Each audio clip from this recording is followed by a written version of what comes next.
Le travail, la vie, les choix, les virages, et si tout ça n'était qu'une question de regard. Effet d'optique, c'est le podcast qui explore ce que nos parcours professionnels disent de nous et comment ils peuvent nous faire voir le monde autrement. Chaque épisode est une vérité, un parcours singulier, une émotion brute, un sujet qui questionne, avec un seul objectif, nous inviter à repenser notre regard sur le monde du travail et sur nous-mêmes. Je suis Orane Defnin, coach professionnel certifié par l'ICF, et j'accompagne les personnes en quête de sens à créer une carrière qui leur ressemble. N'hésitez pas à partager vos réflexions et à vous abonner pour ne pas manquer les prochains épisodes. Et pour toute demande de coaching personnalisé, contactez-moi à orane.coaching@gmail.com.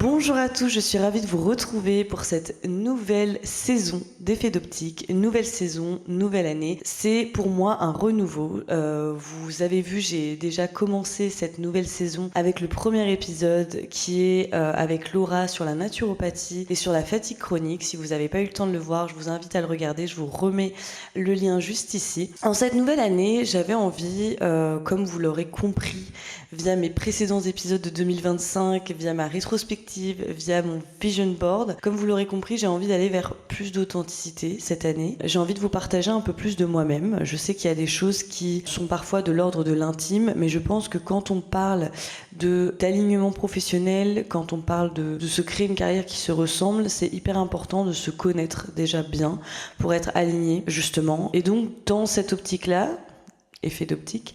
Dans cette optique-là, j'avais envie de vous partager un peu plus de moi en cette saison. Donc vous verrez, ce sera peut-être des épisodes un peu plus différents de ceux que j'ai eu l'habitude de faire dans la saison 1. On sera peut-être un peu moins dans le conseil, mais on sera dans le brut. On sera dans les émotions, on sera dans quelque chose d'authentique, on sera dans les expériences de vie qui peuvent, à travers mon spectre, vous donner aussi des leçons, un regard différent. C'est le but de ce podcast finalement, donc ça tombe bien.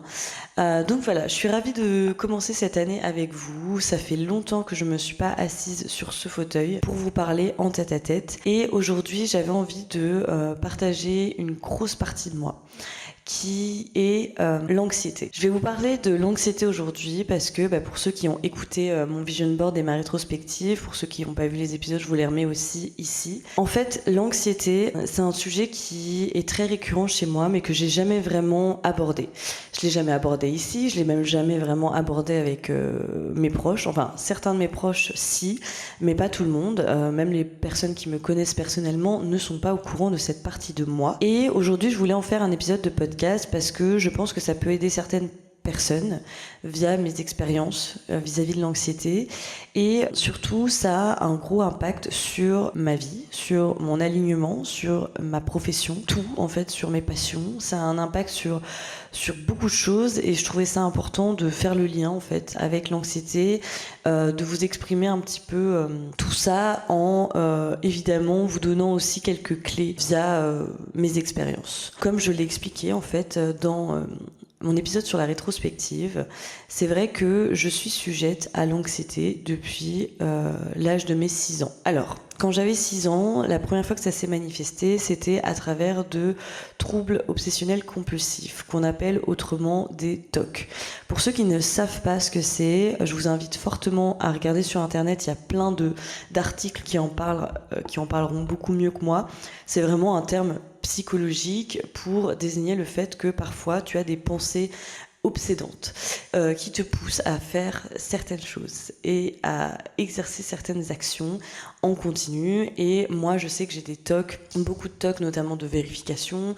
Donc ça peut être de vérifier les portes plusieurs fois par exemple avant d'aller se coucher, de vérifier les plaques, par exemple les plaques de gaz avant d'aller se coucher, avant de partir au travail. Ça peut être d'autres choses, hein. J'en ai eu différents quand j'avais 6 ans par exemple, c'était de compter les carreaux qu'il y a au sol. Enfin voilà, ceux qui ne savent pas ce que c'est vont certainement me prendre pour une tarée, mais c'est un vrai terme psychologique et ça fait depuis 6 ans que je souffre de TOC.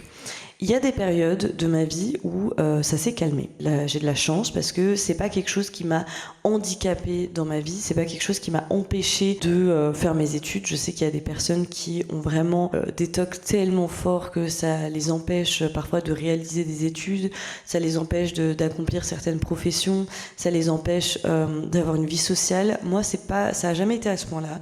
J'ai toujours réussi à vivre avec, j'ai toujours réussi à trouver un équilibre en fait avec ces tocs, et donc quand j'ai grandi, quand j'ai été adolescente, je n'ai jamais eu de problème. J'ai fait mes études comme quelqu'un de normal, j'avais des bonnes notes, j'ai toujours été une élève assez studieuse.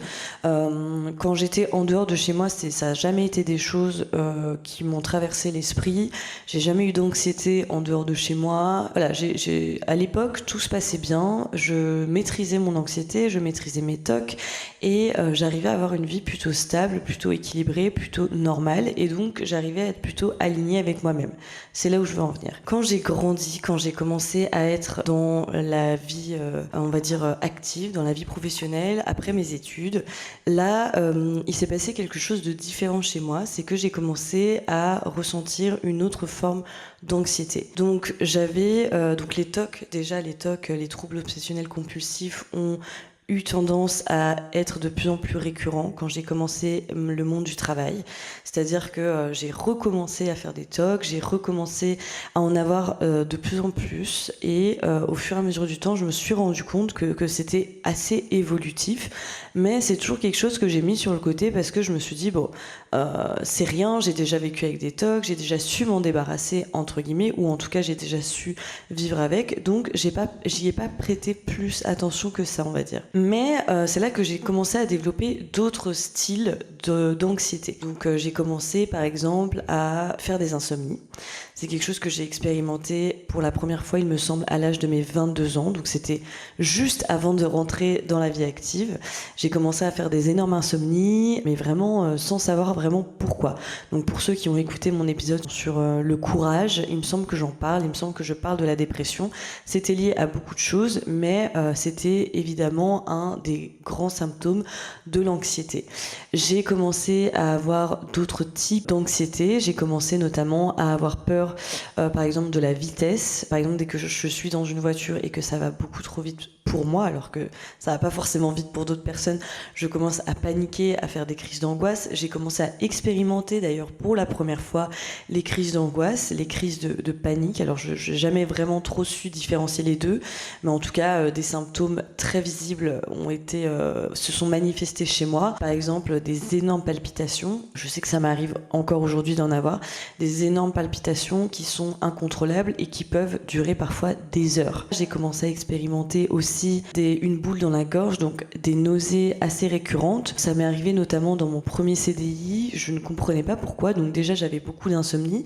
Et quand j'allais au travail, en fait, j'avais toujours comme si j'avais quelque chose de coincé dans la gorge qui me donnait envie de vomir en permanence. Et donc, quand parfois les gens parlaient avec moi ou que j'étais en réunion, en fait, j'avais envie de vomir. Voilà, d'un coup, j'avais envie de vomir. Et étant en plus de ça hémétophobe, donc ayant la phobie de vomir, en fait, je me sentais pas bien. Je commençais à faire une crise de panique, des palpitations, et j'avais besoin de sortir, prendre l'air, voilà, parce que ça n'allait pas. J'ai compris évidemment plus tard que c'était des symptômes de l'anxiété, et j'ai compris ça notamment en parlant avec ma psychologue de l'époque. Bref, j'ai eu énormément de symptômes anxieux qui sont arrivés au fur et à mesure du temps, et tout ça pour vous dire que c'est arrivé, ça s'est manifesté encore plus au moment où j'ai commencé ma vie professionnelle. À la suite de ça, qu'est-ce qui s'est passé ? J'ai tout simplement changé de travail, donc ça a commencé à aller un peu mieux. À l'heure où je vous parle, j'ai toujours un trouble anxieux, j'ai toujours des TOC, j'ai toujours des symptômes qui reviennent en fonction des périodes. Il y a des périodes où il y a des choses qui me stressent par rapport au boulot, et donc je vais développer beaucoup d'anxiété, je vais redévelopper parfois même des insomnies, des crises de panique, etc.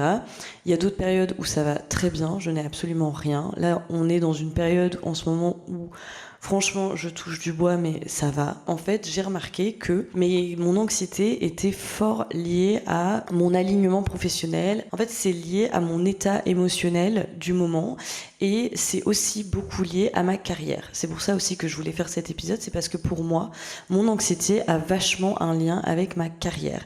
Ça n'a pas forcément de lien aujourd'hui, d'après ce que j'en déduis, avec les choses personnelles. Ça peut arriver que dès que j'ai un événement personnel un peu embêtant qui m'arrive, je développe de l'anxiété, mais j'ai remarqué que c'était surtout en rapport avec la carrière, en rapport avec le professionnel, en rapport avec en fait mon avenir. Et quand je vous parle de ça, en fait c'est pas facile. Déjà c'est pas facile pour moi de l'exprimer, c'est pas facile pour moi de mettre un mot dessus. J'ai mis énormément de temps avant de comprendre que tous ces symptômes réunis faisaient partie d'un trouble anxieux. C'est vraiment un aspect de ma personnalité que j'ai mis de côté pendant très longtemps, parce que quand j'étais plus petite, en fait j'avais pas du tout l'impression d'être anxieuse, parce que quand j'étais plus petite, j'étais toujours la petite fille assez calme, qui dormait beaucoup, qui était jamais vraiment stressée. Bien au contraire, je pense que j'étais la moins stressée de ma famille, hein. J'ai vécu dans une famille de personnes assez stressées qui ont tendance à exprimer leurs émotions de manière intense. Et moi, au contraire, j'étais quelqu'un qui parlait pas beaucoup, qui dormait beaucoup, qui n'était pas du tout stressé, qui s'adaptait à tout type de situation. Et donc, en fait, c'est quelque chose que j'ai renié, en fait. Quand j'ai commencé à développer des symptômes anxieux, j'ai commencé à les renier complètement. Je me suis dit, mais en fait, c'est pas possible, ça ne m'appartient pas, ce n'est pas moi, ça ne me ressemble pas. Et en fait, avec le temps, je me suis rendu compte que, si, ça fait partie de moi, malheureusement, et ça peut se déclencher à n'importe quel moment dans votre vie. En fait, il y a des période où, malgré le fait que vous n'êtes pas forcément quelqu'un de stressé, malgré le fait que vous avez l'impression d'être équilibré sur tous les fronts, il y a des périodes où vous pouvez vivre de l'anxiété. Ça peut survenir à n'importe quel moment dans votre vie. Évidemment, je ne le vous souhaite pas et c'est vraiment pas le but de ce podcast, mais c'est intéressant d'essayer de comprendre d'où ça vient. D'essayer de comprendre d'où ça vient, d'essayer de comprendre quel est le lien dans votre vie. Donc là, je suis en train de faire une thérapie du coup cognitivo-comportementale.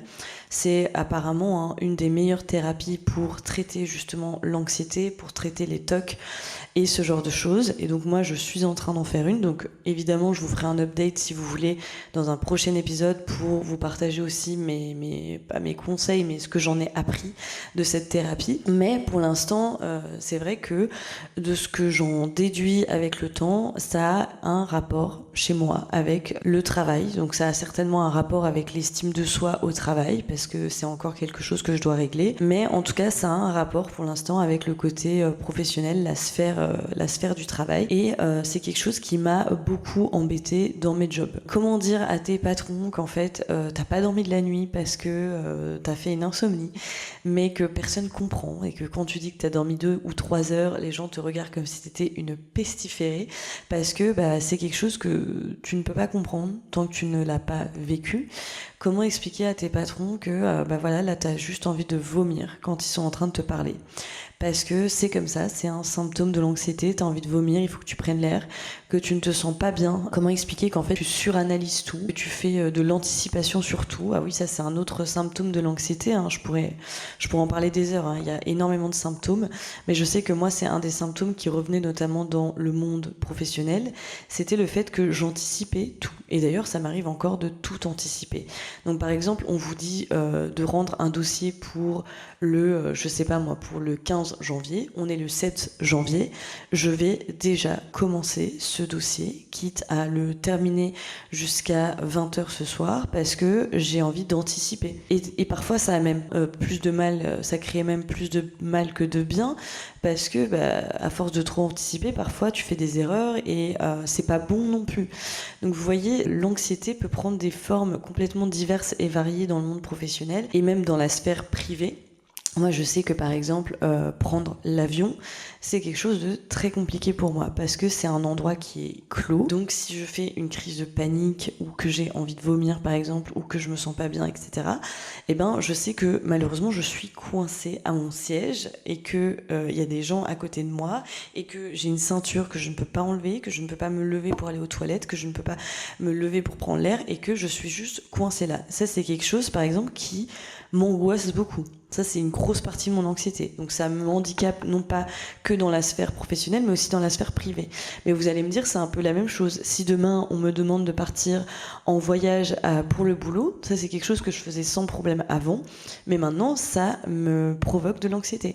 Donc je ne peux pas. Enfin, je ne peux pas. Si, je peux, mais je vais mal le vivre, en fait. Je vais devoir préparer ça dans ma tête une bonne vingtaine de fois avant d'y aller parce que ça m'angoisse terriblement. Pareil, si par exemple on a un événement, je sais que ça m'est déjà arrivé pour, je sais pas moi, des conférences pour le travail, pour des choses, enfin même à Paris ou dans d'autres lieux, où il faut prendre le train, où il faut être avec d'autres personnes, où toute la journée il faut parler à des gens, enfin voilà. Des événements commerciaux, à l'époque j'en ai fait beaucoup, c'était des événements qui m'angoissaient au plus haut point.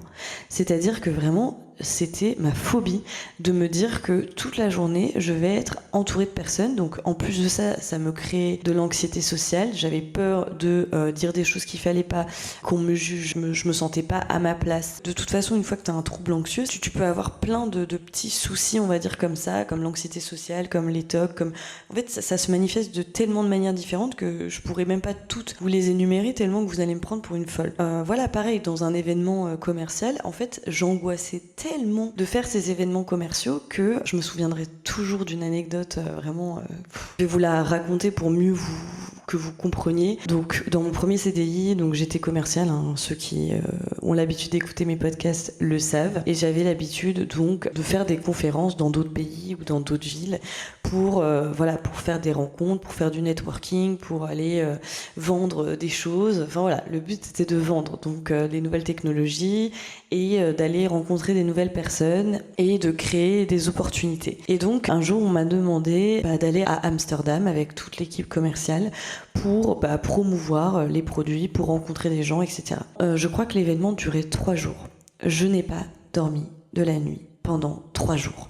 Pendant 3 jours, je n'ai pas dormi. J'ai pas dormi, j'ai dormi que quelques heures en fait. Parce que ça m'angoissait tellement, parce que j'avais beaucoup d'anxiété, parce que rien que le fait de rester debout et de parler à des gens absolument toute la journée, alors que c'est quelque chose qui, dans le fond, ne me ressemble pas, en fait, ça me provoquait de l'anxiété. Ça me provoquait des angoisses, ça me provoquait de l'anxiété, ça me provoquait des palpitations, des insomnies. Et donc, j'ai tellement provoqué de l'anxiété que j'ai fini par être malade à cet événement. J'ai fini par avoir une énorme rhinopharyngite qui s'est transformée en un truc pas cool après. Enfin bref. Et après, j'ai été vraiment malade pendant 1 semaine. Tellement, pour vous dire, en fait, l'anxiété, ça peut bouffer la vie. Ça peut te bouffer la vie d'un point de vue professionnel. Ça peut te bouffer la vie d'un point de vue personnel. Et ça peut vraiment avoir un énorme impact sur nous, sur notre confiance, et surtout quand les autres ne le comprennent pas, surtout quand les autres ne le vivent pas de la même manière que nous, ne le comprennent pas, ne comprennent pas que c'est handicapant, ne l'ont jamais vécu, donc n'arrivent pas à se mettre à ta place. C'est vrai que en fait, ça a un impact sur énormément de choses. Et le point là où je veux en arriver, c'est en fait... c'est important d'essayer de comprendre quels sont les moments auxquels ça arrive, parce que en fait parfois c'est juste une question d'alignement. Moi, c'est ce que j'ai compris avec le temps, c'est ce que je vais essayer de déterminer avec ma thérapie cognitivo-comportementale que je fais avec ma psy, mais j'ai remarqué avec les années, parce que ça fait quand même un paquet d'années que je fais de l'anxiété maintenant, j'ai remarqué avec les années que mon anxiété se manifestait surtout dans des moments où je ne me sentais pas alignée avec moi-même. Donc dans des moments où en fait je sentais que quelque chose n'allait pas au fond de moi. Donc je vous donne un exemple, le premier CDI, c'est vrai que je faisais beaucoup d'anxiété, vraiment beaucoup d'insomnie, ma psy disait que c'était des malaises vagos, hein, quand j'avais des nausées, des envies de vomir ou des choses comme ça, c'était quasiment des malaises vagos que j'allais faire, des choses comme ça. En fait, dites-vous que j'ai compris avec le temps que c'était juste parce que ce travail ne me ressemblait pas. que ce travail n'était pas aligné avec moi, n'était pas aligné avec mes valeurs et que, en fait, me lever tous les matins, porter un masque et être quelqu'un, prétendre être quelqu'un que je ne suis pas, en fait, ça me provoquait beaucoup d'anxiété. Pareil, j'ai eu un deuxième travail qui ne me ressemblait pas du tout, dans lequel j'étais extrêmement malheureuse. Et pareil, je faisais énormément d'anxiété. J'ai fait beaucoup d'anxiété, je faisais beaucoup d'insomnie, je me sentais vraiment pas bien. Je me suis jamais sentie aussi bien depuis que j'ai, on va dire, fait une reconversion professionnelle, depuis que j'ai fait des passions qui me tiennent à cœur, depuis que j'ai changé de travail, en fait, tout simplement. Donc, comme je vous ai dit, aujourd'hui, je fais encore de l'anxiété, j'ai encore des TOC, mais c'est des TOC et de l'anxiété qui ne m'empêchent pas de vivre. C'est de l'anxiété qui ne m'empêche pas de travailler. Et en fait, il y a des moments où je me sens pas alignée. Ça arrive encore aujourd'hui, hein, évidemment. Il y a des moments où, bah voilà, mon travail ça ne marche pas, mon activité professionnelle ne marche pas. Donc là, je vais développer de l'anxiété, par exemple, parce que je suis pas alignée, je suis pas complètement alignée avec ce que je voudrais. Il y a des moments où, je sais pas, moi, ça se passe pas bien dans mon travail à la réception. Bah, je vais faire de l'anxiété parce que c'est un moment de ma vie où je suis pas alignée. En fait, vous voyez tous les moments où je me sens pas alignée avec moi-même, avec mes valeurs, avec mes envies, etc. Et ben en fait, c'est ces moments-là en particulier, j'ai remarqué, où je faisais de l'anxiété. Et c'est assez particulier en fait parce que je pensais pas que ça pouvait avoir un lien à ce point-là dans ma vie. Je sais que maintenant, par exemple, il y a des domaines de ma vie dans lesquels je ne fais aucune anxiété. Par exemple, le podcast. Quand je tourne un podcast avec vous, je ne fais jamais d'anxiété. Parce que c'est quelque chose qui me passionne, parce que c'est quelque chose avec lequel je suis 100% alignée, parce que c'est quelque chose qui me nourrit au plus haut point. Je n'ai jamais fait d'anxiété à ce niveau-là. Alors que parfois, j'ai reçu des personnes que, voilà, ça me stressait de recevoir telle personne parce que je les admirais un peu. Pour le coup, je n'ai jamais fait de l'anxiété par rapport à ça. Alors oui, je vais être un peu plus stressée et tout, mais attention, le stress et l'anxiété ne sont pas la même chose. Le stress, ça peut être bon pour la santé. Évidemment, quand c'est à trop forte dose et sur une longue période, c'est pas bon, hein, entendons-nous, c'est vraiment pas bon pour la santé. Mais le stress en petite dose, il en faut. C'est bon pour notre santé, c'est bon pour le corps. Et c'est bon de ressentir du stress, et c'est normal d'ailleurs de ressentir du stress avant un événement important. Je vous donne un exemple. Si demain vous avez besoin de passer un examen, un permis de conduire ou quoi qu'est-ce, c'est normal de ressentir du stress. Par contre, c'est pas forcément normal de ressentir de l'anxiété. Et ça, c'est par exemple, c'est moi quand je passais mes examens à l'école, je ressentais du stress avant les examens, c'est normal, mais je ne me sentais jamais anxieuse. Je ne faisais pas une insomnie où je dormais 2 heures par nuit parce que j'allais avoir... Non, en fait, je ressentais pas mes symptômes anxieux comme je peux les avoir maintenant pour des choses qui ne me ressemblent pas, qui me correspondent pas. Ça, c'est quelque chose qu'il faut aussi savoir différencier. L'anxiété et le stress sont deux choses complètement différentes. Il faut du stress, mais en revanche, l'anxiété, ce n'est pas forcément quelque chose de normal à banaliser. Je sais qu'on est dans une société où on est très anxieux parce que déjà, on vit dans un climat qui est anxiogène. On vit dans un climat qui est anxiogène, on a les nouvelles qui sont catastrophiques. L'année 2026 a à peine commencé, qu'on ouvre les infos, on voit plein de choses dramatiques. Je suis bien d'accord avec vous, on vit dans un environnement qui est anxiogène. Le monde du travail, c'est pareil, on est dans une crise, c'est très anxiogène, tout le monde nous dit de faire des économies, de faire plus de chiffres dans les entreprises pour gagner de l'argent parce que on s'en sort pas, etc. On entend ce genre de discours absolument tous les jours, je suis bien d'accord avec vous et je l'entends.